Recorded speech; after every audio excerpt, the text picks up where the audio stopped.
اعوذ باللہ من الشیطان الرجیم بسم اللہ الرحمن الرحیم۔ اے محمد صلی اللہ علیہ وآلہ وسلم، ہم نے تمہاری طرف اسی طرح وحی بھیجی ہے جس طرح نوح اور ان سے پچھلے پیغمبروں کی طرف بھیجی تھی، اور ابراہیم اور اسماعیل اور اسحاق اور یعقوب اور اولاد یعقوب اور عیسیٰ اور ایوب اور یونس اور ہارون اور سلیمان کی طرف بھی ہم نے وحی بھیجی تھی، اور داؤد کو ہم نے زبور بھی عنایت کی تھی، اسماعیل اور الیسع اور یونس اور لوط کو بھی،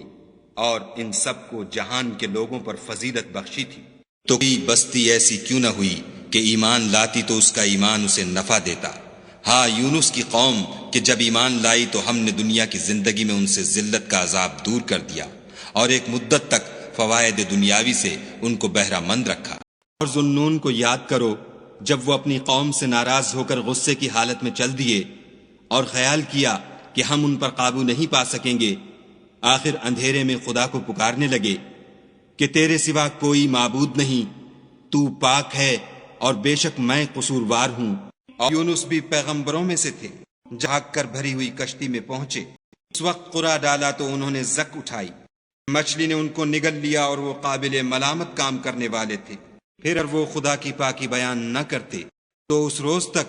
کہ لوگ دوبارہ زندہ کیے جائیں گے اسی کے پیٹ میں رہتے۔ پھر نے ان کو جبکہ وہ بیمار تھے فراخ میدان میں ڈال دیا اور ان پر کدو کا درخت اگایا،